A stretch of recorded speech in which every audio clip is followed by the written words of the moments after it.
Backpacker killer Ivan Milat has died in the hospital wing of Sydney's Long Bay Jail. Milat killed 7 young people in the Belanglo State Forest south of Sydney. He's also the prime suspect in the murders of several other people across the state. The backpacker killings occurred between 1989 and 1992. In 1994, Supreme Court Justice David Hunt sentenced Milat to 7 consecutive life sentences plus 18 years.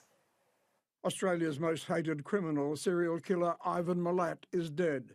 His passing mourned only by a few close family members. Evil. I think that's the most obvious word. To have done what he's done, there's no other real word. It's one of the most evil guys I think we've seen in this country ever. Milat killed for the thrill of it.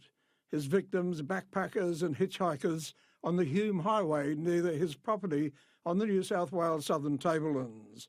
He kidnapped his victims, male and female, drove them into the Belanglo State Forest and murdered them slowly and callously. He seemed to kill to get some sort of sexual gratification. The injuries the 7 young people suffered show the extent of Milat's murderous insanity.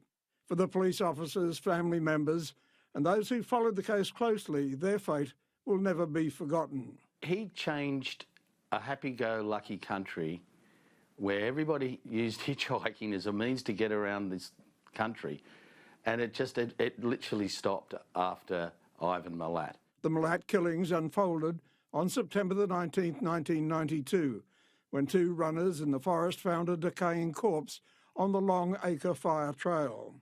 Police formed Task Force Air to investigate the murder, and within 14 months, searchers found another 6 victims. Their investigation soon traced a trail of evidence to Eaglevale, south of Sydney. Inside a house, detectives found a concealed compartment, and inside it, possessions of some of the victims. They swooped, arresting Milat. Eventually, a judge sent Milat to jail to serve 7 consecutive life sentences. Milat's victims' names will live on in Australia's history as young adventurers who did not deserve to become the victims of a man who loved to kill. Joanne Walters, Carolyn Clark, Deborah Everest, James Gibson, Simone Schmidt, Gabor Neugebauer and Anja Habschmidt lost their lives needlessly. Milat is gone. The memory of his crimes can never be expunged, but he will be remembered only with revulsion. Detectives and people that have looked into the Milat cases all believe he's responsible for a number of other murders, particularly of missing young women up and down the north coast of New South Wales. Terry Galloway, Sky News. Corrective Services has released a statement regarding the death of the notorious serial killer. It says Ivan Milat, 74, died at Long Bay Hospital 1 around 4:07 a.m. on Sunday, the 27th of October 2019. All deaths in custody are subject to a coronial inquest, including deaths resulting from natural causes. Mr Milat was sentenced to life in prison in 1996 and has been in custody since the 23rd of May 1994. Along with the statement, Corrective Services has released a series of pictures of the Long Bay Hospital 1 where Milat died. The serial killer has been in and out of hospital since being diagnosed with esophageal and stomach cancer in May, when he was given 3 months to live. Well, joining me live now is Chief Crime Reporter for the Daily Telegraph, Mark Murray. Thanks for your company this morning, Mark. First of all, will Ivan Milat be remembered as the most evil man Australia has ever seen? Certainly there's no, there have been serial killers in Australia before, but none with the profile or the savagery of what we've got to know of how he killed these 7 victims, and obviously, we believe a lot more. So yes, he will probably be considered probably the most evil in our history. Will we ever really get to the bottom of why Milat killed those backpackers and what his motivation was? Not really. Criminal psychologist Ron Milton at the time profiled him from the murder scenes and after he was arrested. And he believes it was a power thing. He was abused very much as a child by a very violent father.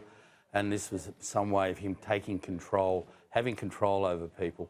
But really, I don't think we'll ever really understand why he chose those victims and how he went about the murders. They were so horrific. Multiple shootings and raping and stabbings. There were very different ways he killed them, and even bashed one of them to death as well.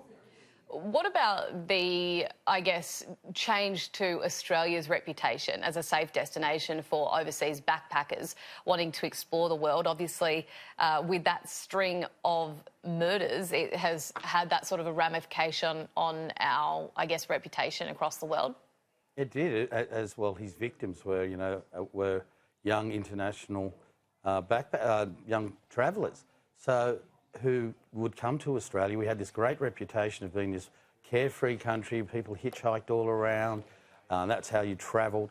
But we made world headlines when he was arrested and when the bodies were found of these people, especially, the English and Germans who had a fondness for travelling to Australia.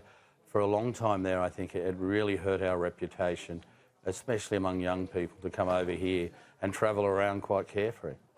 And as well, it happened, a lot of young people in Australia themselves, that's how they are able to discover their own country, and that was taken away as well. So it changed a whole generation's way of thinking and travelling around Australia. Switching gears slightly, but obviously remaining on Malat, there was a lot of hope that there would be some confessions from him in these last few months of his life. Detectives, they tried desperately to get that deathbed confession from Malat because he is a suspect in a number of other cases as well. They obviously went without success in that case, as we know that he did not make that confession. How many secrets do you think he's taken to the grave? I think a lot. He was convicted for 7 over a time period of about 3-4 years. But, 25 years earlier, he had kidnapped and raped 2 women, although he was acquitted. And to think that that he was dormant for that long, I just don't believe. And he is a suspect in up to a dozen other murders.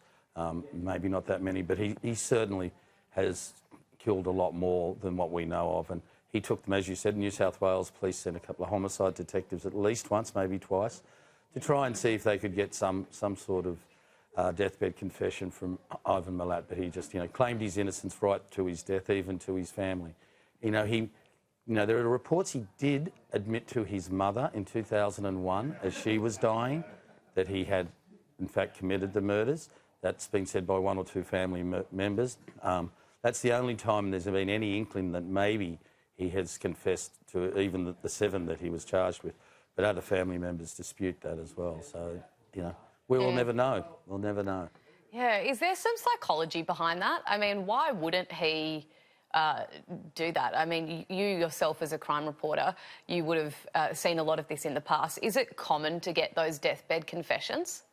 I really can't remember of any that they really, especially with someone like Ivan Milat, who it's about power and control, and they just think they're so much cleverer than the rest of the world. They'll never concede anything. I don't think any of us really understand these people. Even I think these psychologists that have spent years saying they understand, I think the only people who understand them are fellow serial killers. So to get to the bottom of their motivation for killing and then for even denying is unusual. Although we have seen a lot of high-profile killers in America. They own up, the Bundys and all that, and Kempers, who love to actually have the notoriety once they've been locked up, but not Ivan, so intriguing. Just quickly, Mark, finally here, tell us a little bit about the Monster Trial podcast. Well, the Daily Telegraph's produced a podcast where we reenact a lot of the trial of Ivan Milat when he was convicted back in 96, 97.